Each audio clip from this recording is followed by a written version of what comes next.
Di zaman dahulu kala, tahun 1973, orang paling kaya di dunia namanya Getty, dan bisa dipanggil kakek Getty. Lalu anak ini adalah cucu kakek Getty, kalau di Indo namanya Paul, kalau di Amerika dipanggil Paulo. Dan malam itu Paul sedang jalan-jalan menikmati indahnya kota Roma di Italia. Namun ketika melewati jalan sepi, tiba-tiba dia diculik sekelompok orang bertopeng. Dan tentunya, balik lagi dengan saya Faiz Hura, host yang akan menemani malam kalian, lalu intro.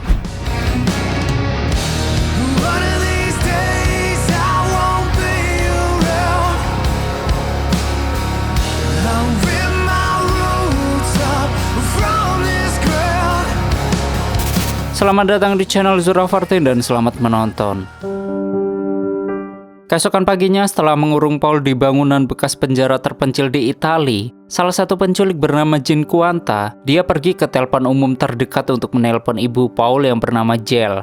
Jean mengatakan sekarang Paul telah dia culik dan jika Jel ingin anaknya kembali dengan selamat, maka dia harus memberikan uang tebusan sebesar 17 juta dolar atau senilai 259 miliar rupiah. Mendengar hal tersebut, di sini Jel langsung syok. Lalu di sisi lain, sekretaris memberitahu kakek Getty kalau barusan dia dapat telepon dari kepolisian Roma, yaitu tentang penculikan cucunya. Tapi bukannya khawatir, kakek Getty malah cuek. Dan besoknya Jel mencoba menelpon sekretaris kakek Getty untuk mengabarkan penculikan Paul. Tepat saat sekretaris mengangkat telepon, ada tayangan berita di TV tentang wawancara kakek Getty yang dimana dia tak mau membayar uang tebusan Paul gara-gara kemahalan. Melihat berita itu, Jel kesal kemudian nekat pergi ke rumah kakek Getty. Nothing. Tell him I'm coming. Dan sampainya di sana, pelayan menyuruhnya pulang lagi karena kakek Getty sedang sibuk. Sambil menahan kesal, Jel bilang dia akan menunggu di sini sampai kakek Getty mau menemuinya. Dan di halaman belakang rumah, ternyata kakek Getty sedang mengobrol dengan orang kepercayaannya yang bernama Cash. Yang ternyata, dulu Cash ini adalah mantan anggota FBI. Di situ kakek Getty memberi Cash tugas untuk menyelamatkan cucunya. Dan sebagai mantan FBI, dia yakin Cash pasti bisa menyelesaikan semua ini tanpa harus membayar uang tebusan sebesar itu. So you take care of her, but Selesai mengobrol, Cash menemui Jel. Ia mengatakan, kakek Getty baru saja memerintahkannya untuk membantu menyelesaikan kasus penculikan Paul. Awalnya Jel menolak karena menurutnya, kakek Getty hanya perlu membayar uang tebusan atau bahkan meminjamkannya uang dan semua masalah selesai. Toh uang 17 dolar untuk kakek Getty kan uang yang kecil. Namun setelah dijelaskan panjang kali lebar, Jel akhirnya mau menerima tawaran Cash. I can offer you a ride.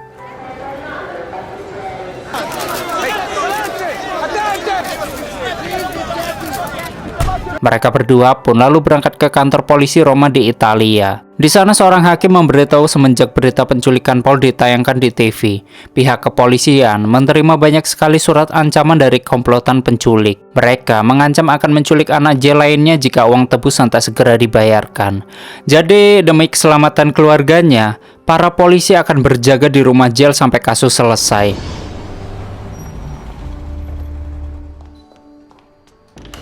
Keesokan harinya di tempat penyekapan, Jean yang sudah melihat berita itu pun bertanya, kenapa kakek Getty tak mau membayar uang tebusan, padahal dia orang super kaya. Paul, dia bercerita sebenarnya keluarganya tak sebaik yang Jean khawatir pikirkan. Dulu anak kakek Getty atau ayah Paul kabur dari rumah kemudian menikah dengan Jel. Kehidupan mereka sangat bahagia meskipun hidup sederhana. Dan suatu hari, Jel bertanya kenapa suaminya itu lebih memilih hidup apa adanya dibanding hidup berkelimang harta di rumah sang ayah. Suaminya lalu menjawab kalau di rumah kakek Getty tak pernah memberinya uang sama sekali, kecuali jika dia bekerja, bahkan walau sudah bekerja keras pun kakek Getty tetap pelit. Sifat kakek Getty itulah yang membuat ayah Paul pergi dari rumah, dan sebagai istri yang baik, Jel mencoba menasihati agar suaminya menghubungi kakek Getty lagi, karena bagaimanapun, kakek Getty tetaplah ayahnya. Mendengar nasihat sang istri, ayah Paul berjanji akan mengirimkan kakek Getty surat. Berhari-hari kemudian surat balasan datang. Di surat tersebut, kakek Getty mengundang keluarga mereka ke hotel bintang 5 di Roma. Waktu pertama kali bertemu cucunya, kakek Getty langsung memberikan Paul sebuah patung bernilai 1,2 juta dolar atau 18 miliar rupiah sebagai hadiah perkenalan. It could bring 1.2 million.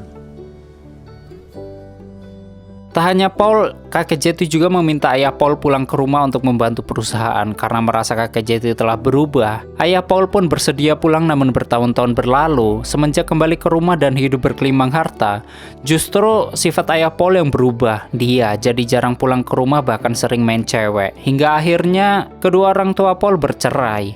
Mungkin gara-gara itulah kakek Jeti sekarang jadi kembali ke sifat pelitnya dulu dan tak mau membayar uang tebusannya. Cerita Paul barusan membuat hati kecil Jin tersentuh. Di sisi lain, waktu Cass masuk ke dalam mobil, mendadak ada orang asing bilang dia tahu sesuatu tentang Paul dan meminta Cass ikut dengannya. Ketika diikuti, orang tersebut membawa Cass ke suatu bangunan, yang ternyata di sana sudah ada teman-teman Paul menunggu. Teman Paul menjelaskan kalau seminggu sebelum diculik, Paul pernah meminta mereka membuat skenario penculikan untuk memeras kakeknya sendiri. Problem is that it's in the wrong hands. Mendengar itu, Cass mulai curiga. Ia pun menemui Jal lalu bertanya, apa Paul pernah mengatakan hal-hal aneh tentang skenario penculikan? Sambil tertawa, Jal menjawab, dia pernah, tapi dia menganggap itu pasti cuma lelucon anak remaja, dan itu bukan hal serius. Melihat ekspresi dan jawaban Jal, kecurigaan Cass makin kuat. Dan besoknya, dia kembali menemui kakek Jeti untuk melaporkan semua informasi yang dia dapat. Di sini kakek Jeti sangat marah, lalu dia menyuruh Cass tetap mengawasi rumah Jal sampai Paul pulang, yang kemudian menyeret anak-anak kali itu ke hadapan kakek Jeti biar dijewer telinganya. He's a kid.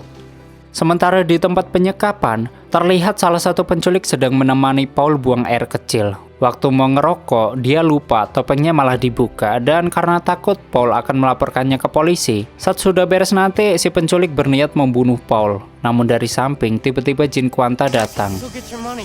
Please.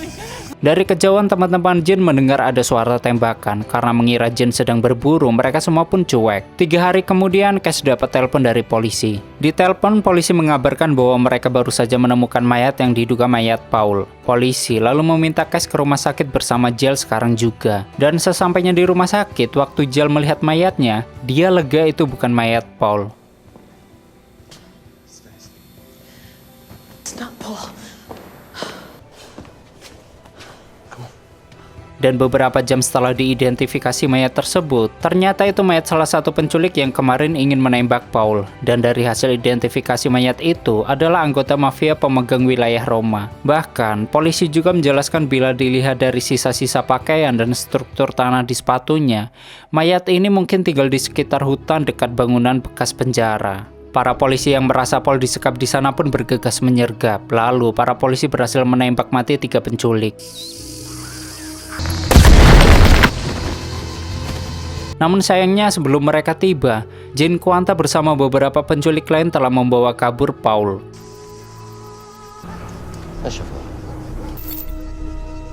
Keesokan harinya, Cass ke rumah kakek Jeti untuk memberitahu kalau analisanya selama ini salah. Ternyata, Paul benar-benar diculik, bahkan penculiknya bukan orang sembarangan. Jika mereka salah strategi sedikit saja, Paul pasti akan langsung dibunuh. Dan satu-satunya jalan menyelamatkan Paul hanyalah dengan membayar uang tebusan yang mereka minta. Namun, meski telah dijelaskan panjang kali lebar, di sini kakek Jeti tetap keras kepala tak mau membayar uang tebusannya. Cuman gara-gara dia takut gelarnya sebagai orang terkaya nomor 1 di dunia turun. Dengan kesal, Cass bilang seandainya seluruh harta kekayaan kakek Jeti sekarang dikumpulkan, lalu dihitung dan dikurangi $17 juta sampai 10 tahun pun gelarnya pasti tidak akan berubah. Namun sayangnya, hati kakek tua itu tetap tak melunak sama sekali.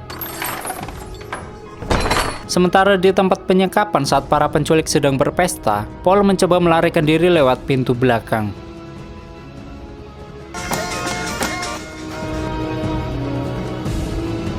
Di tengah jalan, Paul bertemu seorang polisi yang sedang berpatroli. Melihat Paul kebingungan, polisi itu pun membawanya pulang ke rumahnya terlebih dahulu. Di sana, Paul meminjam telepon istri polisi untuk menelpon ibunya. Namun ketika sedang menelpon, It's okay, I'm safe now. I'm so close. tiba-tiba bos mafia kota Roma atau atasan Jin Kwanta datang, lalu menyuruh Paul ikut bersamanya. Yang ternyata, polisi yang menolong Paul adalah anggota mafia Roma juga. Paginya, bos mafia memarahi Jin Kwanta karena mereka terlalu banyak buang-buang waktu. Bila dengan berbicara baik-baik keluarga Paul masih tak mau memberikan uang tebusan, maka jalan satu-satunya hanyalah dengan memotong anggota badan, lalu mengirimkan potongan itu sebagai ancaman keras.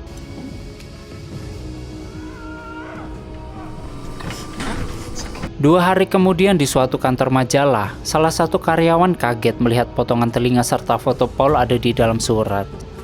Setelah menerima kabar, Jill dan Cash pun datang melihat potongan telinga anaknya. Jill pun sangat sedih waktu Jill sedang menenangkan diri. Seorang jurnalis meminta izin untuk membuat berita tentang potongan telinga Paul. Seketika Jill dapat ide. Dia memberi izin asalkan jika beritanya sudah jadi. Si jurnalis harus mengirimkan 1000 koran berita tersebut ke rumah kakek Getty.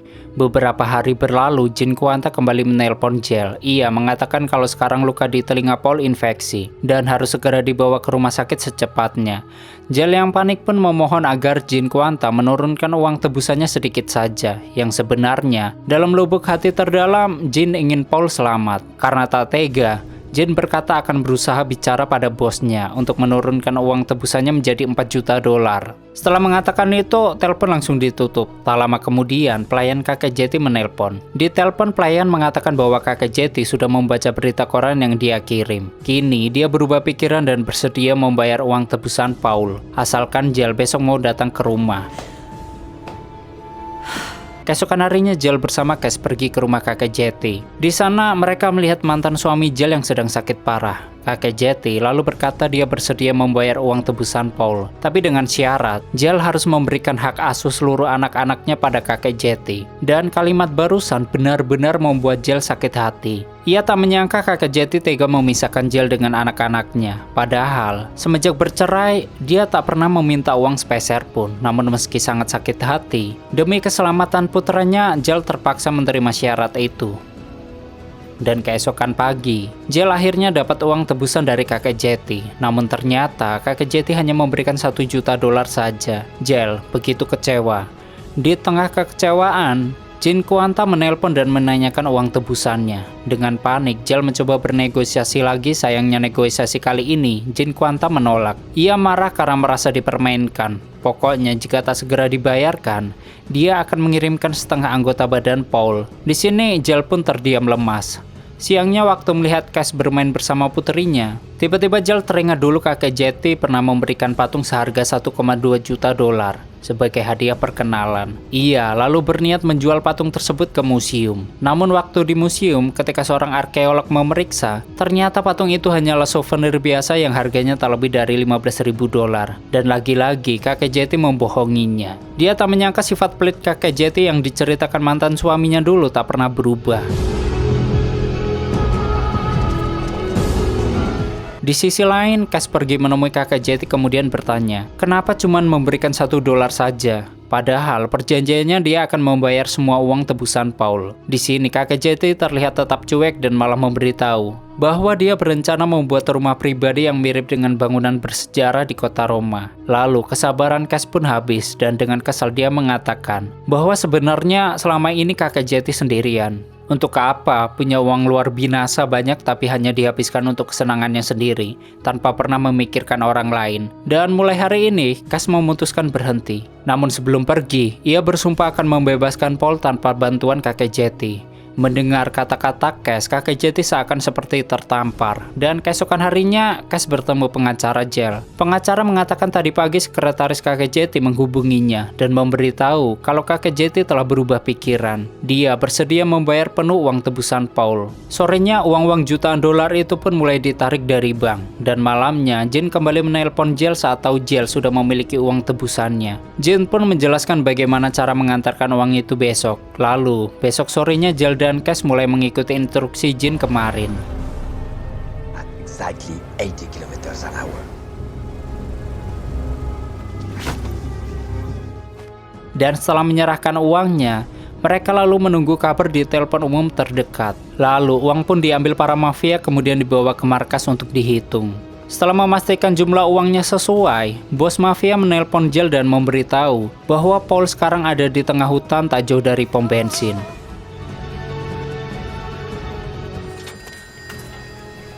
Di waktu bersamaan, Jin sedang membawa Paul ke lokasi tersebut. Dan sebelum pergi, Jin berpesan apapun alasannya, Paul jangan pernah menginjakan kaki di Italia lagi. Ia lalu menjabat tangan Paul sebagai salam perpisahan. Di markas, setelah membagikan uang tebusannya dan waktu para mafia ingin pergi, anak buah bos mafia memberitahu bahwa barusan dia melihat ada banyak sekali polisi sedang menuju ke sini. Yang ternyata, saat Jill mengantar uang tadi, polisi diam-diam mengikutinya dari belakang sambil menahan amarah. Bos mafia menyuruh anak buahnya mencari dan membunuh Paul sekarang juga. Di sisi lain, ketika Cash bersama Jill sampai di lokasi, mereka tak menemukan Paul dimanapun. Sebagai mantan FBI, Cash tahu dari jejak-jejak kaki, pasti Paul pergi ke arah perumahan warga. Sementara di rumah, kakek JT tiba-tiba terbangun dari tidur. Wajahnya terlihat sangat panik, ketakutan, nafasnya terasa berat. Ia mencoba memanggil-manggil pelayannya namun tak ada satupun yang menjawab. Tengah malam dalam rumah yang begitu luas dan dipenuhi barang-barang mewah, hanya ada kakek Jeti seorang diri. Ia sendirian tanpa ada siapa-siapa. Kakek tua itu kemudian mengambil sebuah lukisan kesukaannya.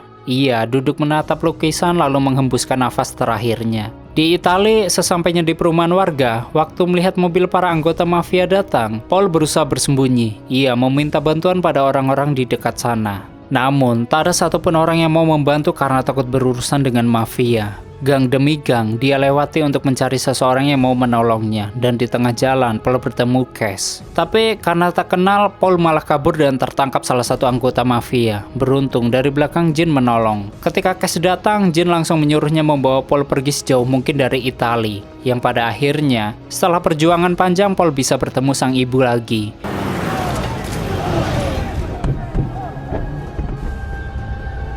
Dan keesokan harinya, sepulangnya dari Italia, Jill pergi ke kantor pengacara kakek Jeti. Di sana, pengacara mengabarkan bahwa semalam kakek Jeti baru saja meninggal dunia. Karena ayah Paul sedang sakit parah, dia tak mungkin menjadi penerus pimpinan perusahaan. Jadi menurut hukum, Paul sebagai cucu tertua lah yang berhak mewarisi seluruh harta serta aset kakeknya. Namun sebelum Paul dewasa, untuk sementara waktu Jill akan memegang harta warisan dan menjadi pemimpin semua perusahaan kakek Jeti. Beberapa minggu berlalu, kini semua harta kakek Jeti telah resmi jatuh ke tangan Jill. Karena sebagai besar asetnya, berbentuk lukisan dan patung-patung kuno mahal. Jill pun berencana menyimpan terlebih dahulu di villa pribadi kakek Jeti hingga Paul dewasa nanti. Dan pada akhirnya, sebanyak apapun jumlah uang yang dimiliki dan sepelit apapun kakek Jeti, ketika sudah meninggalkan dunia, tak ada satupun harta yang dibawa mati, lalu tamat.